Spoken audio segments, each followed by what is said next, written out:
ಆತ್ಮೀಯ ಕೇಳುಗರಿಗೆ ನಮಸ್ಕಾರ. ದೀರು ಮಾವ ಕರ್ಜಿಗಿಯವರ ಸೋದರ ಮಾವನಾಗಬೇಕು. ಹಾಗೆ ಸಂಬಂಧ ಹುಡುಕ್ತಾ ಹೋದರೆ ಅದು ತುಂಬ ದೂರದ ಸಂಬಂಧ, ಆದರೆ ಆತ್ಮೀಯತೆಯಲ್ಲಿ ತೀರಾ ಹತ್ತಿರವಾದಂಥವರು. ಅವರು ದೊಡ್ಡ ಗುರುಗಳೇ ಆಗಿ ತೋರಿದಂಥವರಂತೆ. ಆದರ್ಶವನ್ನು ನಡೆದು ತೋರಿಸಿದವರು ಕರ್ಜಿಗಿಯವರಿಗೆ. ದೀರು ಮಾಮ ಅವರ ಜೀವನ ಒಂದು ಜೋಕಾಲಿಯಾಟ. ಒಂದು ಕಾಲದಲ್ಲಿ ಅವರು ಶ್ರೀಗಂಧದ ವ್ಯಾಪಾರ ಮಾಡ್ತಿದ್ರಂತೆ. ಇಡೀ ರಾಜ್ಯಕ್ಕೆ ಒಬ್ಬ ದೊಡ್ಡ ಕಾಂಟ್ರಾಕ್ಟರ್ ಆಗಿದ್ದರಂತೆ. ಅವರು ಆಗ ವಾಸವಾಗಿದ್ದುದು ಧಾರವಾಡದಲ್ಲಿ ಒಂದು ದೊಡ್ಡ ಬಂಗಲೆಯಲ್ಲಿ. ಮನೆಯ ಮುಂದೆ 2 ಮರ್ಸಿಡಿಸ್ ಕಾರು ನಿಂತಿರ್ತಿತ್ತಂತೆ. ಆ ಮಟ್ಟದ ಶ್ರೀಮಂತಿಕೆ ದೀರು ಮಾಮದವ್ರದ್ದು. ಯಾರ ದೃಷ್ಟಿ ಹತ್ತೋ ಏನು, ಏಕಾಏಕಿ ಅವರ ಮೇಲೆ ಇರುವಂತಹ ಅಪವಾದ ಬಂದ್ಬಿಟ್ಟು ಹತ್ತಿರದ ಬಳಗದವರೇ ವಿರುದ್ಧ ನಿಂತರು. ಮೋಸವಾಯಿತು. ದೀರು ಮಾಮ ಹೆಂಡತಿ ಮಕ್ಕಳನ್ನು ಬಿಟ್ಟು ಮಾಯವಾದರು, ಎಲ್ಲಿಗೋ ಹೋದರು.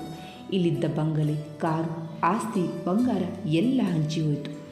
ಯಾರನ್ನು ನಂಬಿ ವ್ಯವಹಾರ ಮಾಡಿದ್ದರೂ ಅವರೇ ವಿರುದ್ಧವಾದಾಗ ಮಾಡೋದೇನು?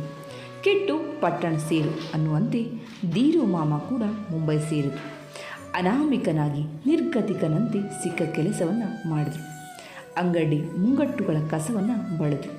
ಹಮಾಲಿ ಕೆಲಸವನ್ನು ಮಾಡಿದ್ದಾಯಿತು. ಯಾವುದು ಅಂಗಡಿಯ ಮುಂದೆ ಫುಟ್ಪಾತ್ ಮೇಲೆ ಮಲಗಿ ದಿನವನ್ನು ಕಳೆದರು. ಅದರೊಂದಿಗೆ ಸ್ವಲ್ಪ ಹಣ ಕೂಡಿಟ್ಟು ವಕೀಲರನ್ನು ನೇಮಿಸಿ ತಮ್ಮ ಮೇಲೆ ಬಂದಿದ್ದಂಥ ಕಳಂಕವನ್ನು ತೊಳೆದುಕೊಂಡು ನಿರ್ದೋಷಿಯಾದರು. ಆದರೆ ಮತ್ತೆ ಶ್ರೀಗಂಧ ವ್ಯಾಪಾರಕ್ಕೆ ಬರಲಿಲ್ಲ.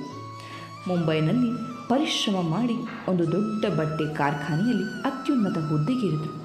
ಮತ್ತೆ ಹಣ ಬಂತು, ಬಳಗ ಬಂತು. ವಿಶೇಷ ಏನಪ್ಪ ಅಂತಂದರೆ ದೀರು ಮಾಮ ಯಾವತ್ತೂ ಕೂಡ ಬದಲಾಗಲಿಲ್ಲ. ಅವರು ಶ್ರೀಮಂತಿಕೆಯ ಉತ್ತುಂಗದಲ್ಲಿದ್ದಾಗ ಹೇಗೆ ನಗ್ನಗ್ತಾ ಇದ್ದರೂ ಅದೇ ರೀತಿ ದಾರಿದ್ರ್ಯದಲ್ಲಿ ಇದ್ದಾಗಲೂ ಕೂಡ ಆ ಒಂದು ಮನಸ್ಥಿತಿಯನ್ನೇ ಇಟ್ಕೊಂಡಿದ್ದಂಥವರು. ಅವರು ಆದರ್ಶವಾಗ್ತಾರೆ. ಹಾಗೆ ಯಾರೊಬ್ಬರ ಬಗ್ಗೆ ಕೂಡ ಒಂದು ದಿನವೂ ಕೂಡ ಕೆಟ್ಟದಾಗಿ ಟೀಕೆಯ ಮಾತುಗಳನ್ನು ಆಡಲಿಲ್ಲ. ಇಂಥವರು ತನಗೆ ಅನ್ಯಾಯ ಮಾಡಿದ್ರು, ಮೋಸ ಮಾಡಿದ್ರು ಏನು ಹೇಳ್ತಾ ಇಲ್ಲ ಅಂತ ಹೇಳಿ ಅನ್ನಿಸ್ತಾ ಇತ್ತು ಕರ್ಜಿಗಿಯವರಿಗೆ. ಒಂದು ಬಾರಿ ಅವರು ಕೇಳೇ ಬಿಟ್ಟರು, ನಿಮಗೆ ಇದು ಹೇಗೆ ಸಾಧ್ಯ ಅಂತ. ಅವರೇನಂದ್ರು ಅಂತ ಗೊತ್ತಾ? ಕಷ್ಟದಲ್ಲಿದ್ದಾಗ ದಿನಾಲೂ ನಾನು ಭಗವದ್ಗೀತೆಯನ್ನು ಓದ್ತಾ ಇದ್ದೆ. ಬರೀ ಓದಿದ್ರೆ ಏನು ಪ್ರಯೋಜನಪ್ಪ? ಸ್ವಲ್ಪವಾದರೂ ಜೀವನಕ್ಕೆ ಅಂಟಬೇಡವೆ. ಎಲ್ಲರೊಂದಿಗೆ ನಗನಗ್ತಾ ಅನ್ಯಾಯ ಮಾಡಿದವರಿಗೂ ಶ್ರೇಯಸ್ಸನ್ನೇ ಬಯಸಿದ ದೀರು ಮಾಮ ಶರಣನ ಸಾವನ್ನೇ ಪಡೆದರು. ಮನೆಗೆ ಬಂದವರಿಗೆ ತಾವೇ ನಿಂಬೆಹಣ್ಣಿನ ಶರಬತ್ತು ಮಾಡಿಕೊಟ್ಟು ಸೋಪಾದ ಮೇಲೆ ಕುಳಿತು ಹಿಂದೆ ತಲೆಯಾಣಿಸಿದರು. ಪ್ರಾಣ ಹೋಗಿಬಿಟ್ಟು. ಆತ್ಮೀಯರೇ, ಈ ಪುಟ್ಟ ಕಥೆ ಹೇಳಲಿಕ್ಕೆ ಕಾರಣ ಕೂಡ ಇಷ್ಟೇ. ಎಷ್ಟೋ ಬಾರಿ ಎಷ್ಟೋ ವಿಷಯಗಳನ್ನು ನಾವು ಆಡ್ತಾ ಇರ್ತೀವಿ, ಆದರೆ ಜೀವನದ ಅಳವಡಿಕೆಯಲ್ಲಿ ತುಂಬ ಕಡಿಮೆ. ಬಹುಶಃ ಆಡಿದ ಮಾತಿನಂತೆ ನಡೆದರೆ ಎಷ್ಟು ಸೊಗಸು ಅಲ್ವಾ?